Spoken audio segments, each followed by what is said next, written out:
Welcome back to another one of our safe space lockdown sessions. In this video, we've got loads of chat around some of the issues going on in the world right now, but we've got a little bit of conversation as well with our rooted cards, and a strawberry lace race just happens to be in there as well. But do check out this video, loads to think about, and we really hope you will get a lot from it just as we did.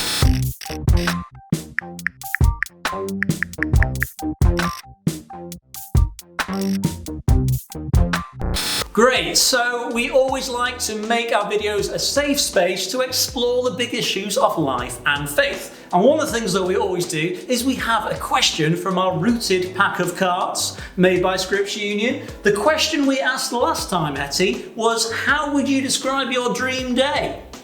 Ooh. How would you describe your dream day, Hettie?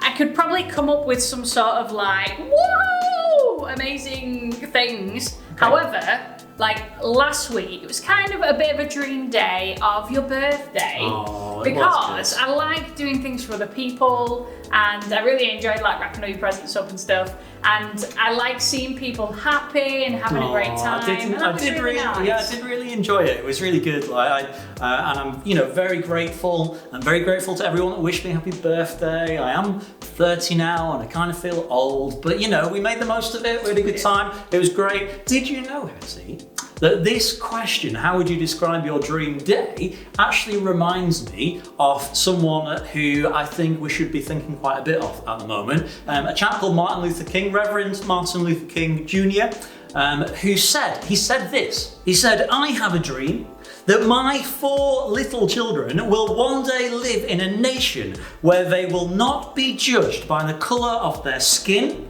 but by the content of their character." I think that's a dream day. This guy was black, and led the civil rights movement across the United States, which rippled right across the world, and we still see those ripples today. And that's a dream I could get behind. That's really cool. So next week's question is, what difference could you make in the world? Kind of links, I like that. Like that, good question. Stick your answers in the comments, have a bit of a think about that. We'd really appreciate having that conversation with you next time. However, we did set someone a challenge recently. Oh, we did. We did. So we've been doing the strawberry lace race. Yeah. And we've been challenging other youth workers from across the town. And we challenged Morgan from Zeal Youth. From Zeal Youth. Shall we see how Morgan got on? Let's do it. Okay. Hi, I'm ready to do the strawberry lace race against you, TAbz. I'm gonna win, or maybe not. We don't know, but I'm gonna do my darndest to do it. Okay. 3, 2, 1.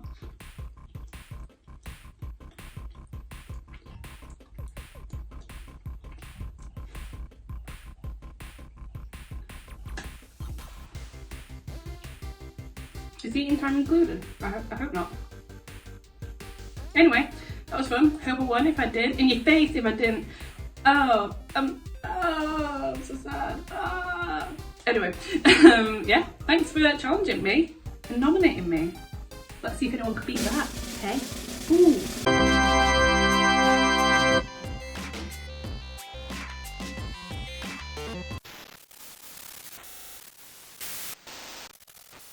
Okay, so on with what we're going to talk about today.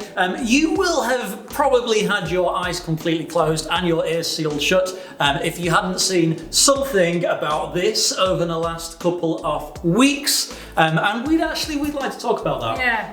Because to be quite honest, I actually feel quite embarrassed that what I've seen over the last couple of weeks has prompted me to realise just how privileged I am because of the tone of my skin, because of the amount of melanin in my skin tone has caused me and people like me to be privileged above those who have a different colour of skin. Yeah. And that has actually really embarrassed me. What's your response been to all this, Hettie?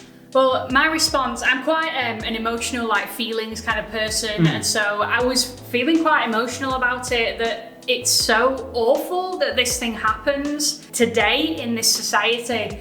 And I knew that actually, because I didn't really understand, because I am not somebody who's experienced that, I knew that I needed to just take a pause and to actually find out from other people who have experienced racism what that is like, because I don't get it as somebody that's not experienced it, but I want to understand so that I can do something about it. So earlier we mentioned Martin Luther King and his role in the civil rights movement. Did you know that actually, as part of that, he ended up in prison in a place called Birmingham in the USA? And he wrote a long letter from prison trying to address some of the injustices that he saw. And one of the things that he said, I just love to quote this particular letter actually. One of the things that he said is that in any non-violent campaign, there are 4 basic steps. Number 1 is to collect the facts to determine whether injustices are alive. Number 2 is to negotiate those injustices. Number 3 is to look at ourselves, is self-purification. And number 4 is direct action. Yeah, like when I think about quotes like that, it just kind of reminds me of lots of different things. And for me as a Christian, sometimes Bible snippets just kind of pop into my mind. And the first thing that I thought of was that there's just this tiny bit that I love that says, there's a time to shut up and a time to speak up. And that's what we're talking about, is actually we need to pause and shut up and educate ourselves as to what is really going on. Yeah, absolutely. And you know, there's Martin Luther King was a Christian, but even for Christians, they need to listen. Because actually, if you look at the history, how many prominent Christian figures were involved in both sides of these injustices.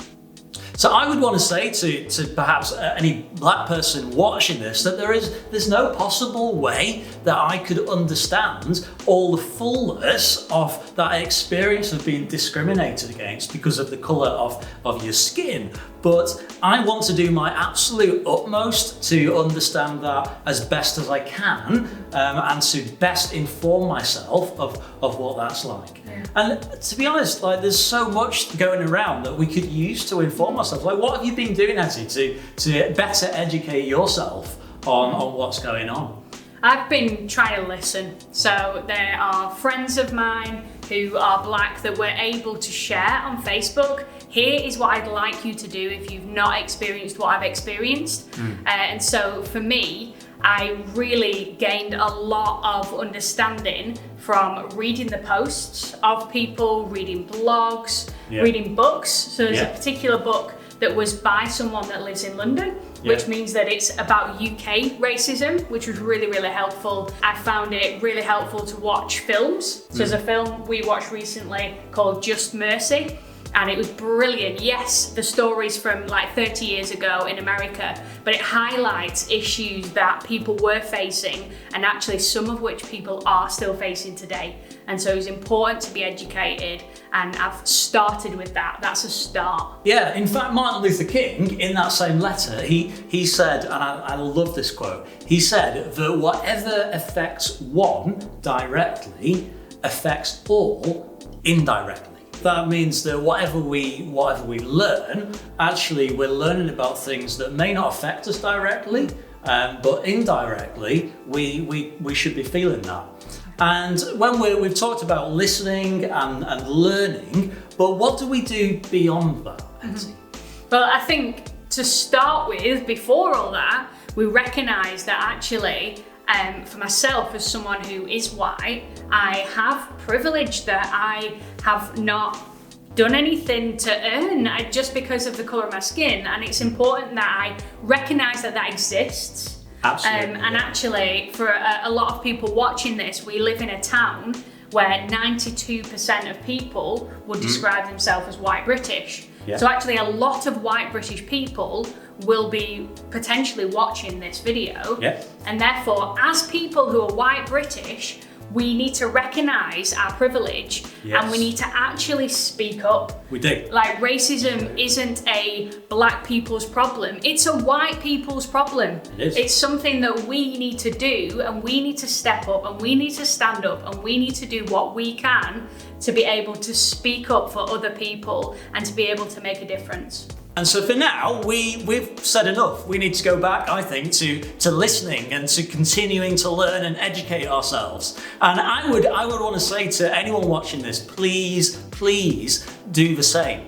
Go and check out some of the links in the description on our video, or any other sources that you're aware of where you can learn more about how racial injustices are present in today's world, but also where they stem from, where they come from in the past. Martin Luther King he's just the tip of the iceberg. If you want to go back and look at the slave trade, perhaps when it's open, go and look at the International Slavery Museum in Liverpool, right on our doorstep. Go and look and see some of the history of where this all comes from, and let that actually inform you on what it is that we're standing up against.